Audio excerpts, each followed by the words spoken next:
Kiya Podcast would like to acknowledge that this episode was recorded on Wajak land of the Noongar people. We recognise our First Nations people as the traditional custodians of the land, and we pay our respects to their elders past, present and future. So Kiya Wanju, hello and welcome back to the Kiya Podcast. I'm your host, Izzy. Unfortunately, my partner in crime, Sonny, can't be here today, but he'll always be here with us in spirit, in memory, and we'll light a candle for it. No, I'm making up. But he can't be here today. So as you can clearly see, we look a hell of a lot more professional than we usually do. That's the big thanks to our friends at Backchat Studio. So I want to give Backchat a big round of applause and a big thank you for bringing us here in their studio, and I think it's only fitting that we get one of the best backliners, one of the best defenders going for Will Schofield. You know how much of an advocate he is for backliners and their importance. True. So I thought it was only fitting that we get you in here. So as a bit of an introduction, so the man we have here sitting in front of me today is someone that embodies what Kiya Podcast is about. So obviously we're about family, we're about community, we're about culture, we're about sport and the level of impact that you can have, you know, through sports, but also the impact that you can have on your community and what you can do that transcends sports. And someone sitting in front of me here today embodies everything that we're about. The man in front of me has 182 games for the Fremantle Dockers, made his debut in 2002, 2003 best first year player team. He's known for his elite rebounding defender, clean skills and courage, member of the Freo's finals campaigns in 2003, 2006, selected in the Dockers Team of the Decade, and an enormous post-career playing coaching, backline, whether that's development, Peel, and then the last 5 years in the Freo's NextG Academy. So please welcome Unc Roger Hayden. Thanks, Izzy. Thanks. Glad to be here. Thank you. It's a pleasure to have you on, man. Now, hearing all those accolades, you know, how does that make you feel now, you know?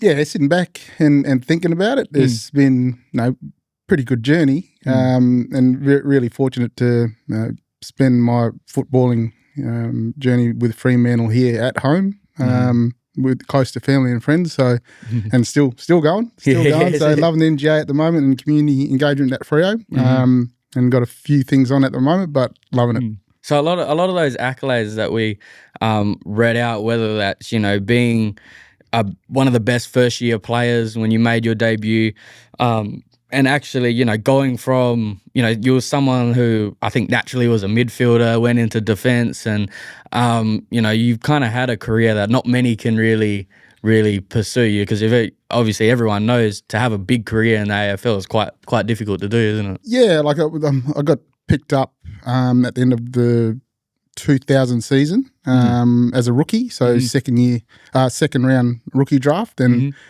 back then we had the national draft, which was sort of your first shot at trying to get drafted, and missed that completely, and then the rookie draft's like a month after. So, and I got the call up from Freo, said just come down and train and see how you go. And at that time there was a bit of a transition with a few older boys retiring and moving on and getting a young crop through. Yep. And there was myself and Dion Woods that came in that year. Kieran Ugle was another one, all family, and that sort of helped us sort of adjust a little bit. But then you had the likes of Dale Kickett and Troy Cook and all these guys still there, and it just made life a lot easier for young fellas coming in. Yeah. And then just had to get to work then. It's good. Well, that's probably why you were such a courageous player, because you had all the hard nuts there showing you how to go. That's exactly that. My view was I got to look up to our leaders. And then you got Troy Cook, who's hard as nails, and Kickety was hard as nails as well. Yeah. And then there's a few others down there. And then I didn't get that opportunity in my first year. So I just had to keep working really hard, and then got the opportunity the second year. But I think one of my dreams was to play alongside Dale Kickett. Yeah. But I didn't get the chance to do it. Was it like the week before? Yeah. So he ended up retiring, and 1 week you missed it by 7 days. So he had the home game, and then I came in the week after, and but at that point I was sort of earlier in the season I was half forward and training as a half forward, and then they the club said, or the coach pulled me in at probably about the halfway point of the season and said, "Oh, we need some small defenders."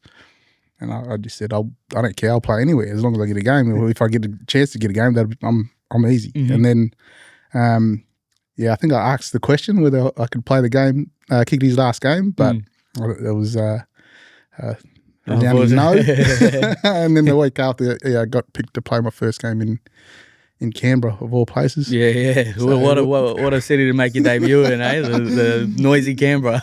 So it was cold and had a reasonable game. Played all over the ground that day, if I recall, sort of midfield, and had a couple of stints in the midfield, like 3 or 4 minutes on the wing, half forward, and then last quarter I was down backline. Yeah. What happened? There was something to do with a mark that should have been a spoil or something? Yeah, that was my first error as a defender. Should have went for a spoil, yeah. So Shane Clayton, I remember, he's good size and a good player too. North Melbourne went back and kicked the goal, and they ended up getting up by a couple of points, and I was flat. Does that still sit? Does that still sit with you every now and then? It does, and it's just good memories. And I think at the end of that, I was like, I'm not playing next week. Yeah.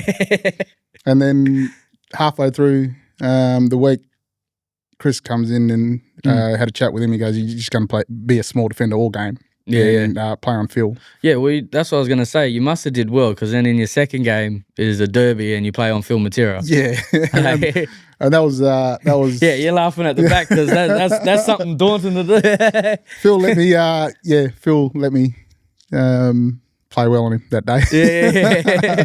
So it was But that would have been a real crowd. surreal moment, like going into that game. Like, obviously you'd probably shit yourself a little bit, thinking, going against Phil Matera, which is a West Coast legend. Yep. And then you're gonna have to, like, all right, compartmentalize. All right, I'm here. I'm meant to be here. and then you go out there and he's. It was like a dream. I just recall it. So I'm a young fella. What is it?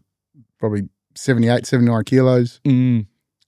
Second game, and you got 43,000 at Subi at the time, and you're playing in a derby. Phil was the man I had to play on, and fortunate enough to play a really good game, and that was just basically defend. That was the mindset. He's not touching the ball, and he's that good. He's always going to get opportunities. But you take it in your stride, really. Yeah, I think the beauty of it was the teammates around you supporting you and say, keep going, and if you made a mistake, don't worry about it, keep going. And then there was a couple of moments where I thought, I'm in trouble here. And then ended up getting through the game. And he kicked one late, I think, but the game was already over. And, everybody just got around me after that, and that's what it just kick-started, and that sort of I blended into my belief of I can play in this position, and made a pretty good career out of it in the end. I think it was 128 games. 128 games? Yeah, not 82, not 182. I wish if I must have had the waffle in there as well. All of it up, but ended up being pretty good. That's it. That transition between, like, I always like to ask people, what was your welcome to the AFL moment? Was playing on film material your welcome to the AFL moment? Like, I know Sonny says he talks about a couple of players giving him a little cheeky hit to the ribs or something like that. Yeah. He was cheeky on the field. He loved to talk. That one, definitely was my welcome to the AFL moment, and sort of established my position in the team, and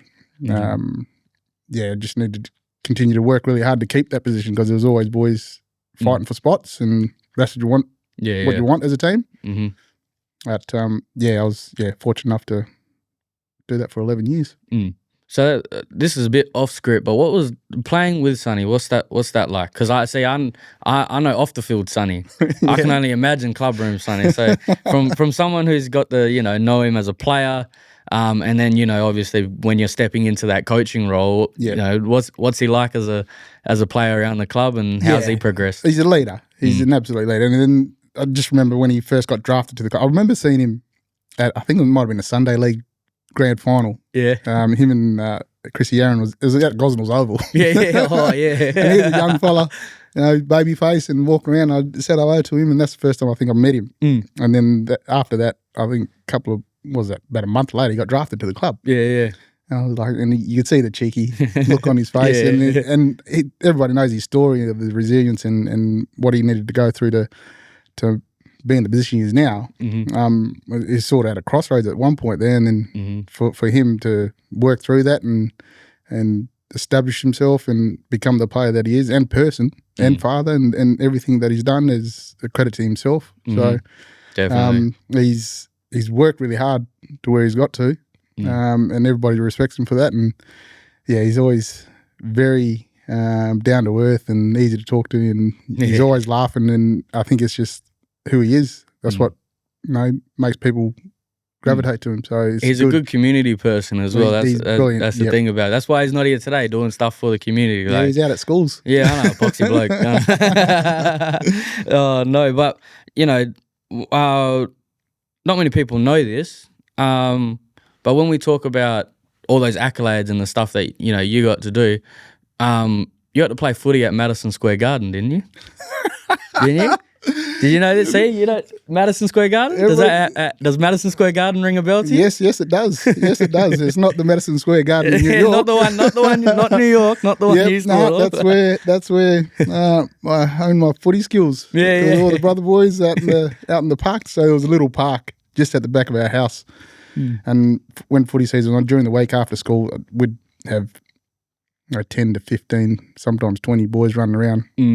Just I heard it was 40. pretty intense too. Like the games brutal, got pretty brutal. Yeah. And there's a couple of older boys that would knock us around a bit, but that toughened us up. But all the younger blokes. But yes, I do know Madison. Who'd you get that from? Look, I can't give my sources. I can't give my sources away.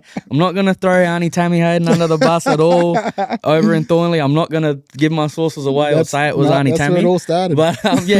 But but growing up in Brookton, being a bush kid out there, on country and that, what was that like? Beautiful. Yeah, like just thinking about growing up out there and family, football. We're a massive sports family and loved our footy and I don't know, not so much cricket. Dad loved cricket. Yeah. But basketball was another big one. And just remember going out to all the games. Dad bought a little minibus and we'd chuck all the boys in and go play football and soccer, football and basketball down in Narrogin and football down in Pingelly. Yeah. But those are good memories. So, and like I said before, they're just the way everybody sort of got to those little points after school and wanted to hang out with each other were memories that I'll never forget. And then on country culture with Nan and Pop, going out bush, out to the lakes or out to wandering or out to Boyden Rock there. So like there's a lot of stories that I've grown up with and try to get out there as much as I can. I know Dad likes to get out there a lot. And, heard a couple of stories about Boyden Rock. About being followed from Boyden Rock and or something like that. Leave before sundown. You got to be careful when you go out in them rocks. Just stick to the path. Stick to the path. If something starts throwing rocks at you, just look straight and keep going. and do not go there at night. Yeah, draw a line in the sand before you get here. And also wheat surfing. So I got wheat surfing out here. Yeah, that's riding on. So CBH, Dad used to work at CBH, and back out in Brookton there was these big piles of wheat. So they call it receivals, and all the farmers would bring in the wheat from their crops and build these big mounts of wheat in the silos. And we'd have these like plastic little boards. Yeah. And we'd climb all the way to the top, jump on top, and we would go flying down. I don't know what. Just thinking back, it was just stupid. Yeah. Because we'd skid across bitumen at the bottom and go for and just bounce. And you had to jump off before you hit the wall. Yeah. So you skin yourself up. But it's not, again, thinking back, it was just a lot of fun, but stupid fun. Yeah, character building fun. My boys wouldn't even get halfway up the mountain. Yeah. Oh no, but those, and then transitioning from country life and being around where culture is you're surrounded by culture, where a lot of our learning is done, kinetically by learning, by doing, and then going into the AFL. How was you able to bring some of who you are and who you are as a cultural man into the club? I think my transition from Brookton and having that cultural stuff sort of embedded as a young fella. with Nana and Pop and aunties and uncles, and because we had a little group out there, Durham dancers, and we used to travel around. That cultural side of it was always going to be strong in me. And then when we moved to the city, when I was about 14, 15, we moved around a little bit, but then the dream of playing AFL football sort of overtook the cultural aspect. But I remember not getting drafted in my 18th year, and then Uncle Rich, Wally, so I had the cultural tours up in Kings Park. Yeah. Sort of brought me back to it a little bit. And then I remember about halfway through my work there, ended up getting drafted to Freo. Yeah. And I ended up going up to work one day, and then I said, I just got drafted by Freo. And then he goes, oh, well, you better go to training. So I just had to balance it out. And I still did a little bit that year because at that time rookies weren't on the list, so and they weren't getting paid very well. So just doing a little bit of work on the side as well.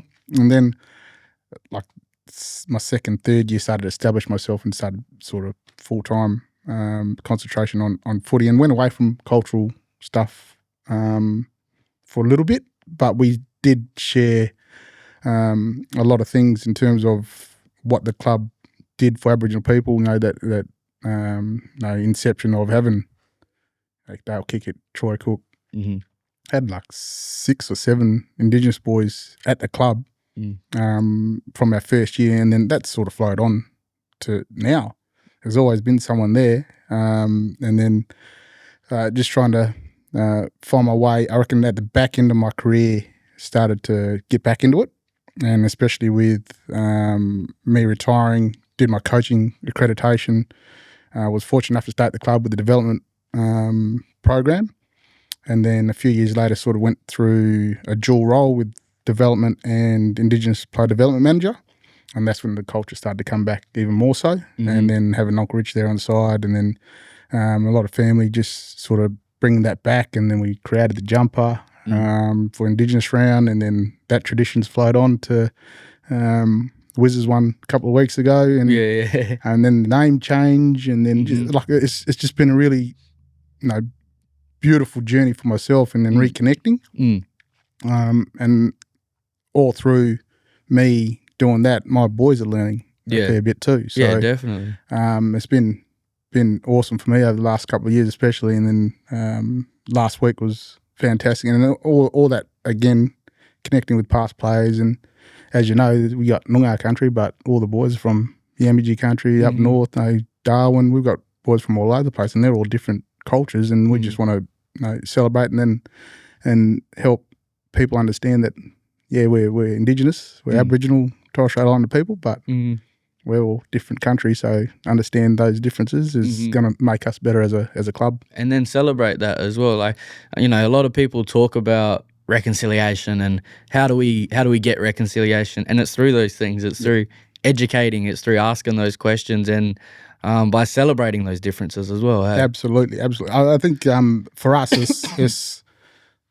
it's embedded in our DNA, our culture at the club, and that again, that's from when we first got to our first season there with all the boys that are already there, and then as time goes on, everybody starts to learn and understand what we can do to help young Indigenous people continue their journey and help them feel comfortable. Now, it might not work for all of them, but as long as you create an environment that's going to help them try to succeed, that's all you can ask for, and then you got the support around them.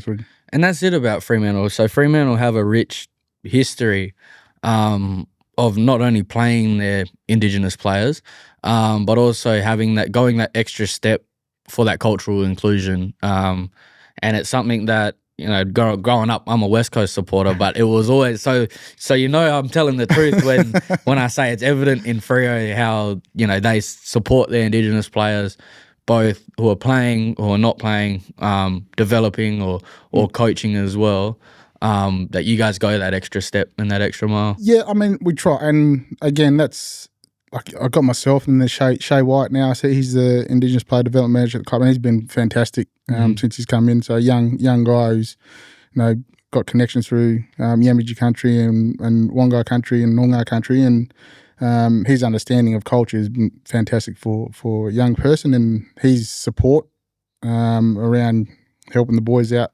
at the club has been fantastic. And it's not just the Indigenous boys, the multicultural boys as well. So he's got a really good connection with them. But for us, it's trying to understand where the boys come from. Yeah. So, and again, making them feel comfortable. And that's who we are as a club. And it's not just me and Shay. It's everyone around us. It's us educating everyone around us, and everybody wanting to learn and understand is a big part, because you could talk, but it's how people receive it as well, and doing it in a manner where we can work together and help these young people coming through to fulfill their dreams. So, and I know you're a West Coast board, but they do it really well as well. I'm a West supporter. I support my team. So I'm a WA supporter. Yeah.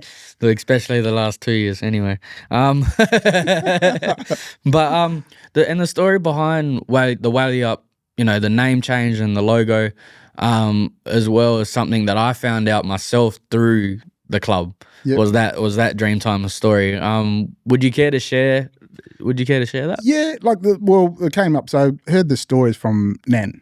So my nana, and then a couple of uncles as well, and then we talked about it for a little bit. So the logo was sort of side piece to that. It was more around the name change, Waggle Up, from Fremantle to Waggle Up during Indigenous round and Sir Doug Nicholls round, and there was always so for 2 years I reckon we discussed it, and then I think.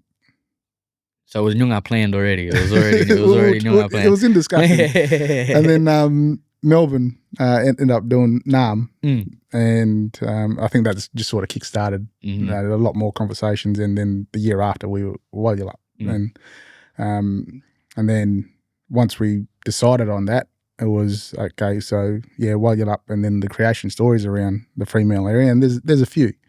So, and I asked a few questions around elders and my aunties and nana and uncles. And so what would be fitting? And then I love my art as well. So I just started doing some artwork and presented to the club. And there's a few things that you needed to do, but ended up being the Yondock and Waggle and the meeting places, and it's come up beautiful. And that's what we've had for the last few years now. And we're going all right with our footy record too. Oh, the footy record, we're undefeated as well. Yep. 5 wins, 1 draw. And then the story goes, the reason the Waggle, the rainbow serpent, the snake, and the crocodile was on there, was because the Waggle ate the tail or bit the tail? No, bit the tail off. That's right. To block the salt water and fresh water, huh? That's it. Yeah. So the Yondock come down from the north and flooded the coastline, and then Waggle tasted the salt water in the Derbyl Yerrigan. So he was up resting up in where was he resting? Up in Guildford there. And he come back down and had a big fight there. Yeah. And then he bit the tail off and put it off. But that's it. Like that's something that's probably not spoke about a lot. Is that's a Dreamtime story, and something that gets passed down culturally. Yeah. And then the club being able to not only represent us as people, but those stories as well, carry that on, and then educate someone young like myself who's able to resonate. That transcends footy. That's something that you bring to the club. Yeah, I think that, like I said before, the club embraces that. So that's part of our DNA as a club.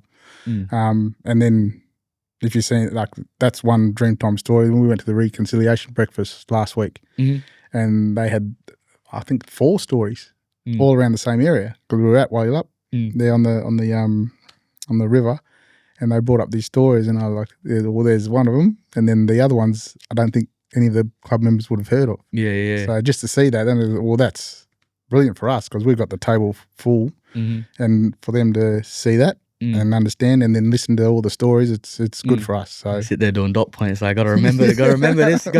And everybody was turning around and go, "Did you know that?" Yeah, that was one of them. Yeah. Oh, you didn't know that? I didn't tell you that one.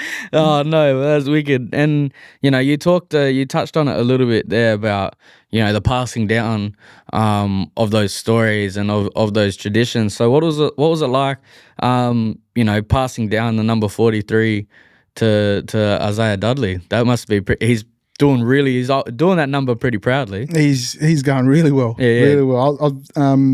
I was watching him when he came in to train with the club and heard a little bit about him.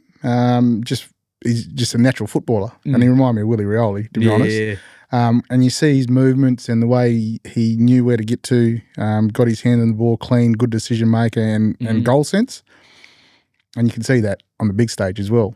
So I think him getting some game time and getting comfortable and feeling sort of the speed and strength of AFL football, he hasn't skipped a beat. Yeah, looks like he's made for it. So I think as a young person, he's just growing in his game, and I think once he has a full pre-season, couple of years under his belt, he's going to be a pretty good player for the club. Yeah, definitely. Was you reluctant about the number, about passing it on? No, that's his number, not mine. That's his number. Like, did you look at Sonny a little bit different when he had to wear number 10 after Troy Cook, or like, is it the same with Isaiah? Or? No, I think it's just a sort of transition of sort of year on year, and I can't think of anybody better to wear the number at the moment. He's doing the club really proud. He's fitting into his role, doing what he needs to do with the team. And he just looks dangerous when the ball's around that area. So has to be. He's waiting for him to kick 5. Yeah. Did you tell him that you didn't actually want that number? No, I didn't. Well, so you wanted Des Headland's number when you was going there. It wasn't Des Headland's. It wasn't his yet. Sorry, it wasn't his yet. Yeah. It was kicking his number. So the same year. So I played my first game. Yeah. He retired. I asked at the end of the year, can I have kicking his number? Yeah, please. 11. And the coaches and the GM said, no, Desi's going to come home. Yeah. I think he ended up 3rd or 4th in the Brownlow. Yeah. Year. Won a premiership with Brisbane. Mm-hmm. Former number 1 draft pick coming home. Yep. Roger, you can stick with 43. Yeah. I was like, all right, I'll stay there. Desi, you can have number 11. Yeah. and then it was what, number 2 draft, and then JL was picked number 1. No, Desi was number 1, JL was number 2. Oh, JL was number 2, Desi number 1. So he still got that over him. Still got it. Oh, no. But yeah, we talk about that passing of transition, that transition of passing it on and, owning that legacy.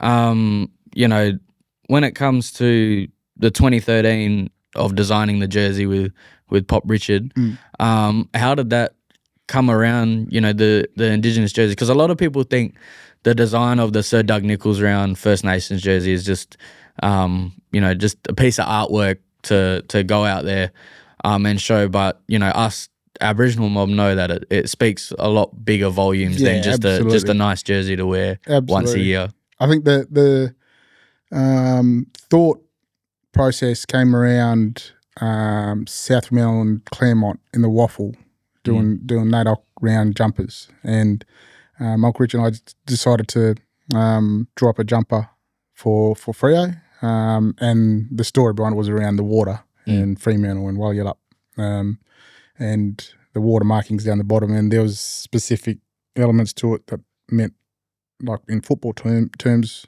growing stronger as the game went on. Mm-hmm. So you had the central piece of the water down the bottom, and as you go through the game, it got stronger and stronger, and that's your sort of your waves. And the centerpiece of that first Indigenous jumper that we designed, and then the boomerangs that signify strength and culture and no sense of self, but hunting, and that's basically hunting the oppo, hunting the ball, and like just putting them more into football context. And I think that first design was just a simple design, but what we got out of it was everybody embracing culture and wanting to learn a little bit more, and it's flowed on. And that's a part of history now as our first jumper, but what it's created is a journey for us around bringing in our past players, past champions of the club, and celebrating where they've come from, their culture, their families, and the designs that are on the jumper, and everybody's fascinated around the storytelling behind it.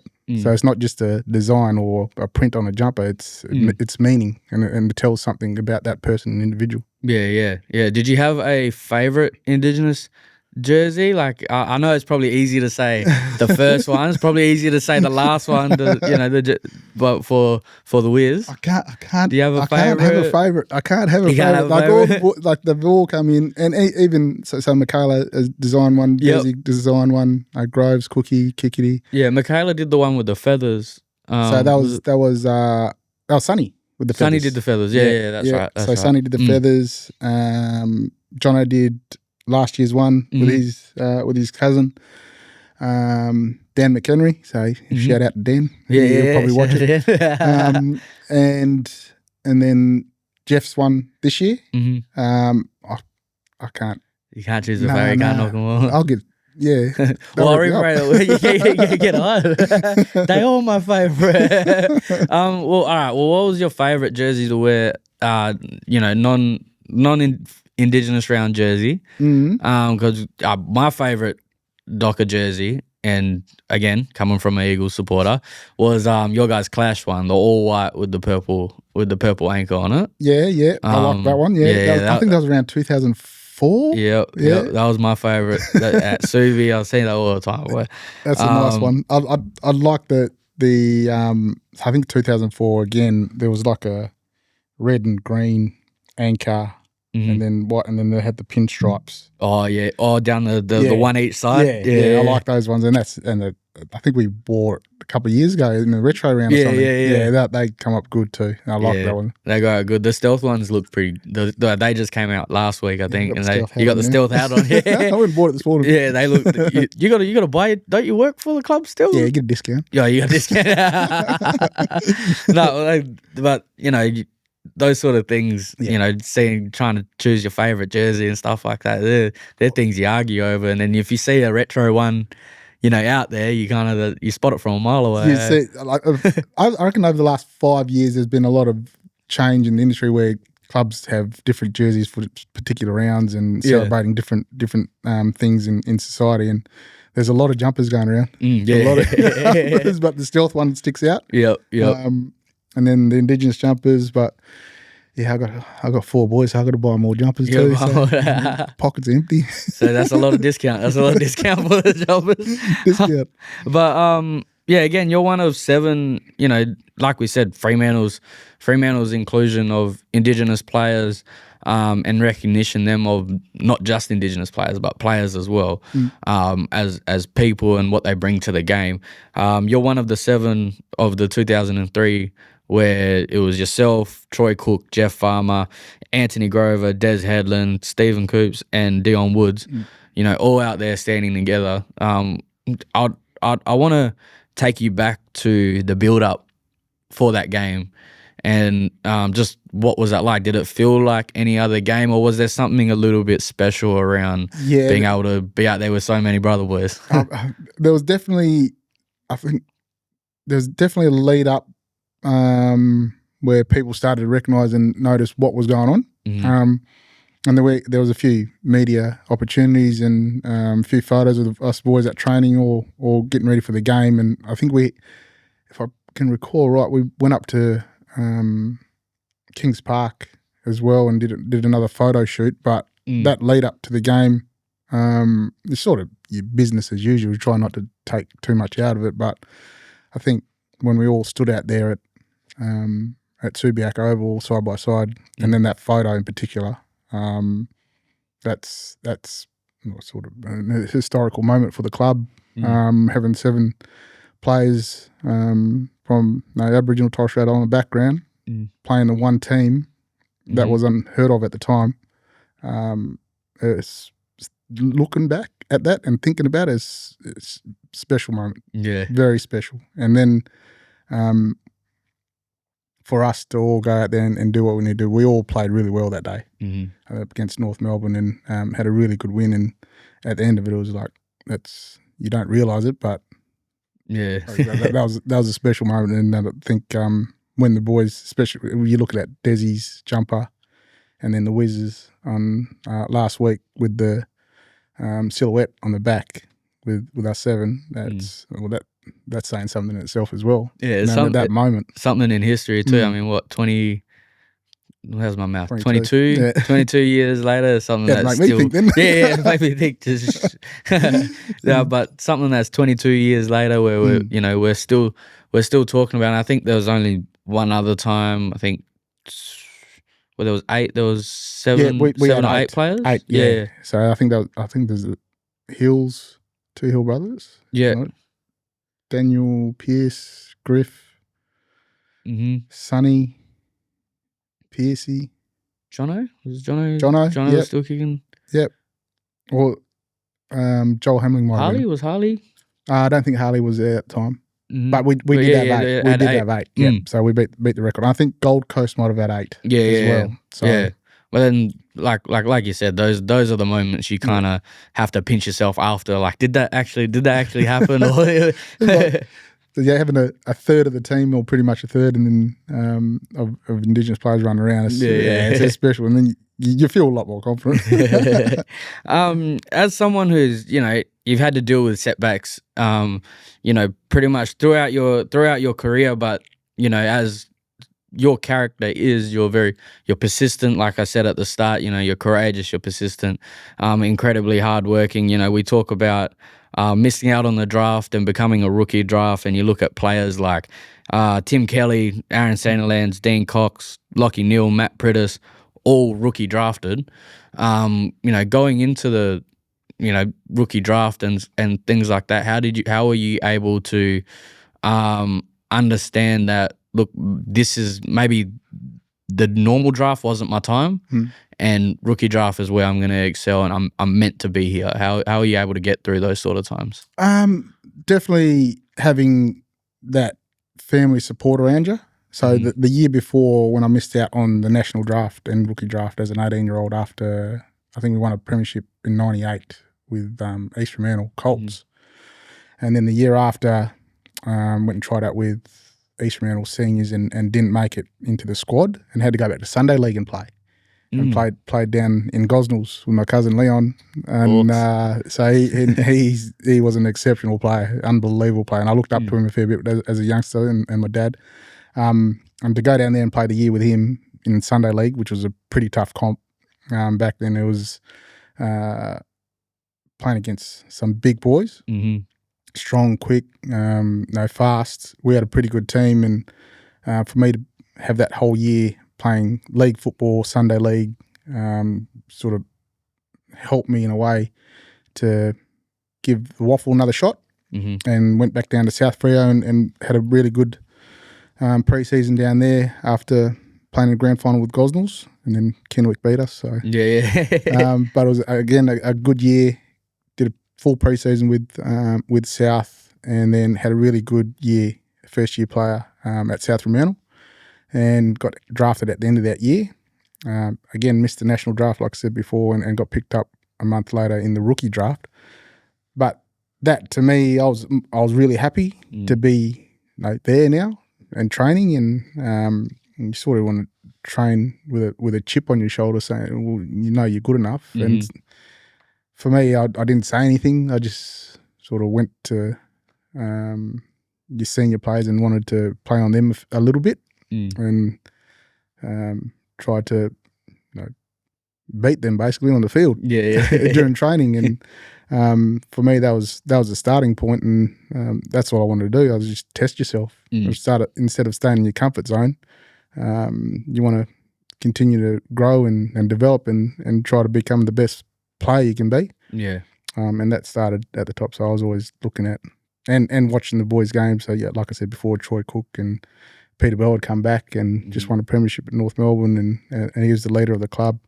And then he had young guys alongside you that are same age. So you had Pav and JL and Desi, and all these blokes are all the same age, but they're all sort of developed and kind of established themselves. Draft picks, and that would have been tough to kind of manage around playing and training on from that sort of aspect. Just thinking of myself here, like Well, that's on how you can sort of manage. All right, these guys are the same age as me, and they're where I want to be. yep. And then you got to deal with training sessions where you're getting touched up by by players that are playing every week, and then you got to still keep that confidence. Well, it's good you said that because it's a mindset when you're first being selfish to beat your teammates and try to earn a spot. Yeah, And then once you're established, you start rethinking, I've got to play my part for the team and play the role, and it's a team thing.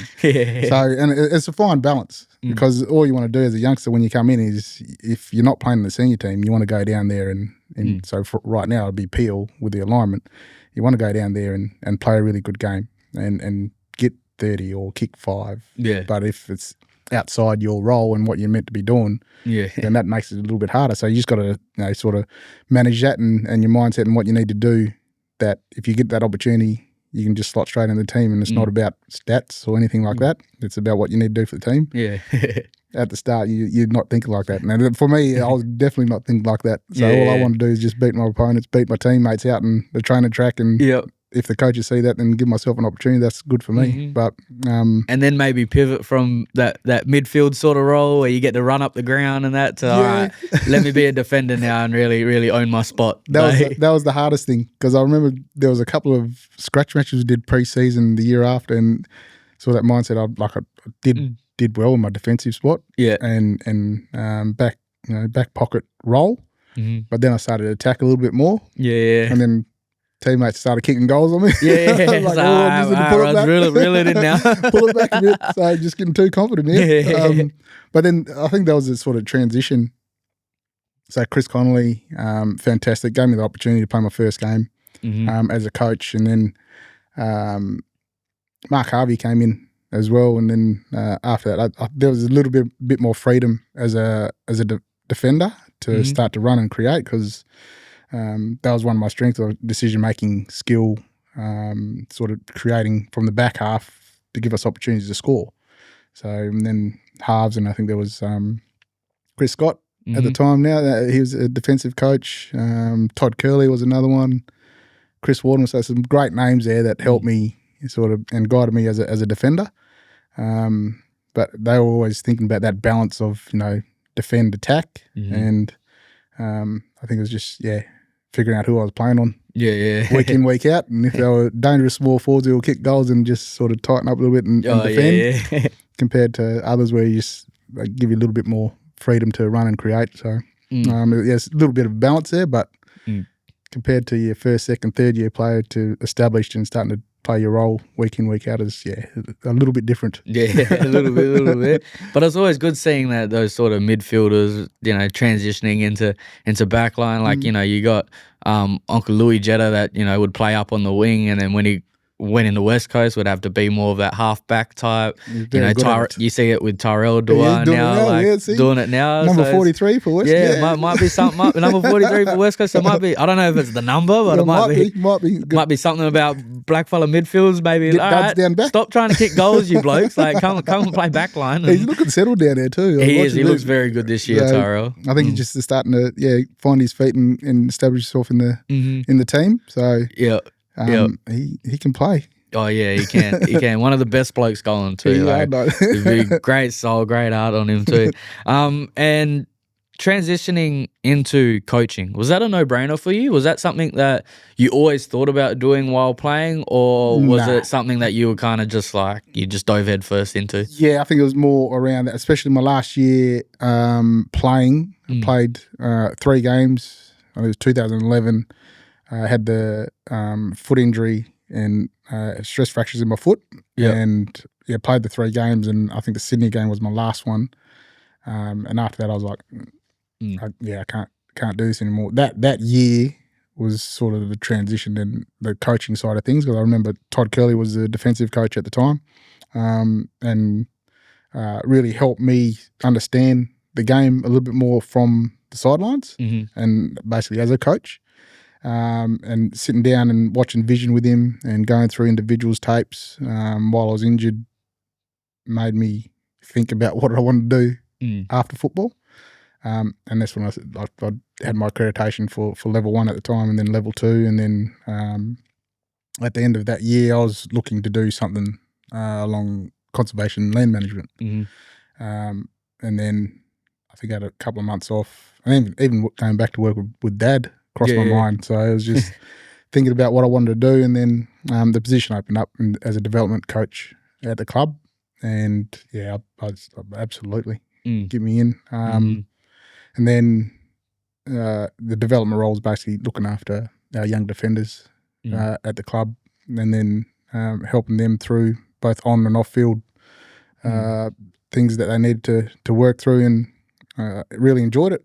So, it would have been good mentally as well, because we talk about that player transition from out of AFL, and that would have been good for you to kind of that little step back that you took to kind of assess your options. Yeah.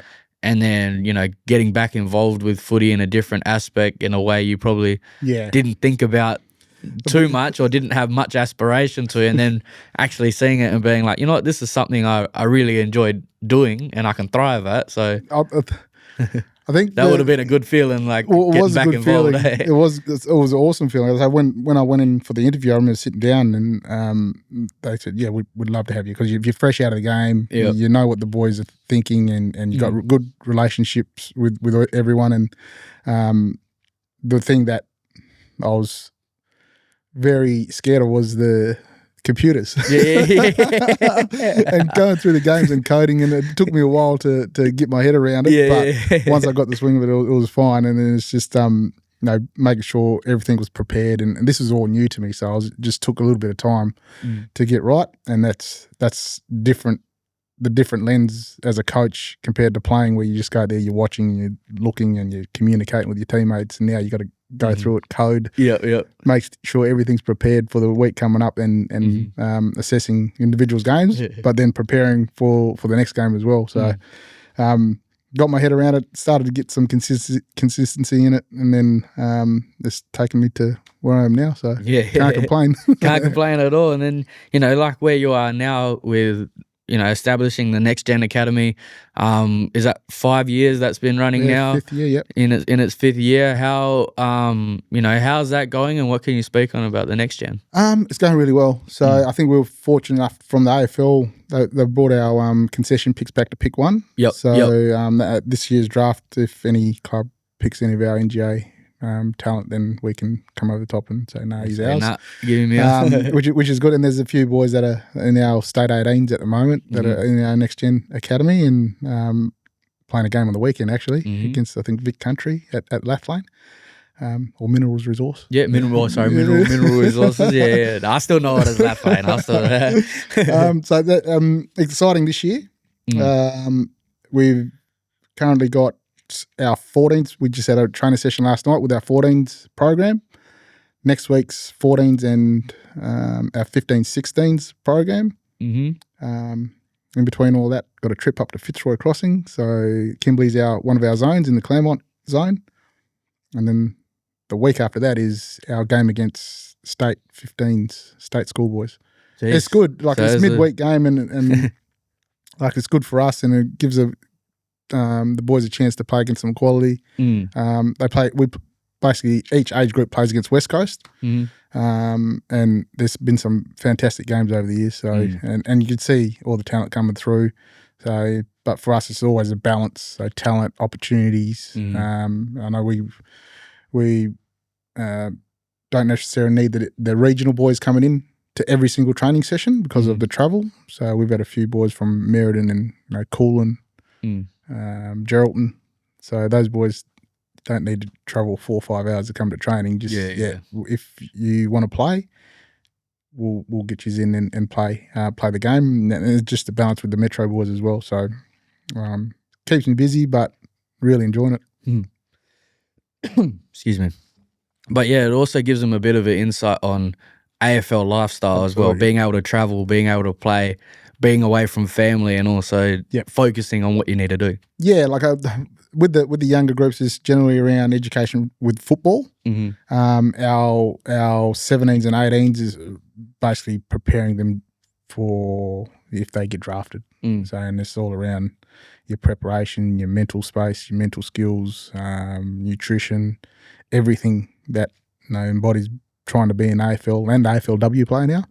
And our academies are trying to do the best to make sure the boys understand that, because once you get in, it's not all it's not all what you think it rainbows is. and sunshine. It's just you still got to get to work and do what you need to do to firstly establish yourself as a player, but to earn and then grow as a person as well. Coming in at 18, you don't know everything. No, that's exactly right. So you just got to. I think it's more the mental space about these programs preparing the players to know exactly what's going to happen when you walk into a AFL team, and make that transition easier, basically. And I think you're the perfect person for it, being able to have such a decorative career.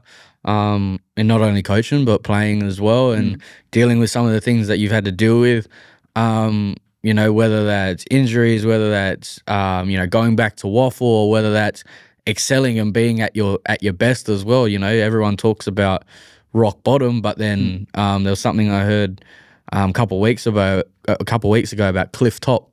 So when you're at the top of your game, you're at the top of the cliff, and then it's like, all right, where do I go from here? How do I stay level like that? And I think you're the perfect person to educate these young boys at the next gen. I think it's around just for myself, having the family support around you and just keeping you grounded. For me, is always around being a dad. Having 4 boys definitely keeps you grounded. So, but a lot of fun too. So watching them grow and making sure you're doing the right thing by them, and enjoying their journeys. That was me for most. We talk about purpose. That was always in the back of my mind, and what's keeping me level headed. And again, those things too are motivation for me to keep doing what I need to do for them. And what comes with that is me being a grounded sort of person to educate and help and support these young fellas and girls coming through our NGA programs. That's it. It's a wonderful experience, isn't it? We just got a couple quick rapid fire questions to finish off. A couple quick rapid fire questions. So socks up or socks down? Oh, socks up. You going socks up still? As a Freo player, socks up. Potato bake or potato salad? Potato bake. Yeah, I'm potato bake as well. Like, I love potato salad, but you got to charcoal chicken. Charcoal. Shout out. I had that last night. I went to sleep so early. It was weird. This is a tough one. R&B or country? I'm right in my country Depends right how now. sober. I'm right in the country right now, so I'll go that at Who you listen to at the moment? Morgan. Wicked voice, boy. Yeah, and Luke. Morgan, Luke. And then as soon as old country get chucked on, that's when it goes. As soon as George Strait. So I argue with Malachi Champion over George Strait or George Jones. He loves George Jones. I like George Jones. That's Dad George Jones. Yeah, you have that song for it. Describe these Dockers with one word. So it's up to you how brutal you want to be. Don't be too one brutal. word to describe these Dockers. Sonny Walters. Skillful. Skillful? Yeah. You sure that's the word you want? If we're talking about on the field? Yeah. On the field? What about off the field? Off the field. Happy. Yeah. Andy Brayshaw. Leader. Des Headland. Big Mac. Big Mac. I think that's what they call him when he was pick one. Had everything. Nat Five. Legend. Matthew Pavlich. Legend times 2. Stephen Hill. Rolls Royce. Bradley Hill. Jitty. Troy Cook. Tough. Dale Kiggett. Can't say tough times 2. He's a legend and tough, so Quinton Narkle. Underrated. Mm-hmm.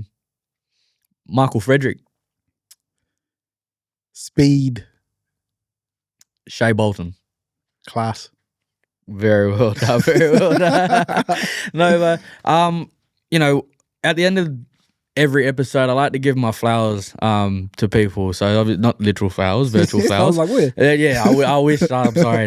Our budget doesn't cover floral, okay? No, but I like to give my flowers, especially to, the people who've laid the foundation for us to be able to excel. When I come up with the concept of Kiya Podcast, I think, like I said at the start, what does that embody? It embodies being able to share stories about people, not just Indigenous people, but people that do great things, whether it's through their athletic achievements or whether that's beyond. People who have great stories and being able to share those stories. And I think, you embody everything that we celebrate and that we should celebrate. You're someone who has done probably a lot of the hard battles that a lot of people probably don't know about, probably battled some things that, only you personally know about, to get to where you are today, whether that's through your footy career or through coaching and the obstacles you've had to overcome. So I want to give you your flowers and just say thank you for all my life. You've been someone I've been able to look up to. So I can only imagine the impact of lives that you would have had on not only young Indigenous people, but young people from an athletic point of view, but also how you hold yourself in community. You always walk around with a smile, you shake everyone's hand, and you don't forget where you come from and what you do. So I want to thank you for that, and thank you for coming on the show and having a yarn with me. Appreciate it, Uncle. Appreciate that. Thank you very much. That's it. Thanks for getting on here. Yeah. Overdue, I reckon. Yeah, overdue. But once again, thank you for coming on, and I honestly cannot wait to see what you do next. Whether it's in the world of footy or whether it's through the NextG Academy, whether, we have a Roger Hayden Foundation coming up in the works. I don't want to give away too much. I don't know. I'm naive. But I'm very looking forward to seeing, what you do next and whose lives you can impact further on. No, appreciate it. Thank you, Uncle. See you, mate. Oh, no, this is for you as well. This is for you to take as well. I'll chuck it on now. Brand new too. Look Yeah, here. Still got the cardboard in here. Still got the cardboard in there. There it is. Oh, and thank you, Hayden. We got to thank Hayden as well. Thanks, Hayden, and the guys at Backchat for helping us out. Easy to remember that name. Yeah.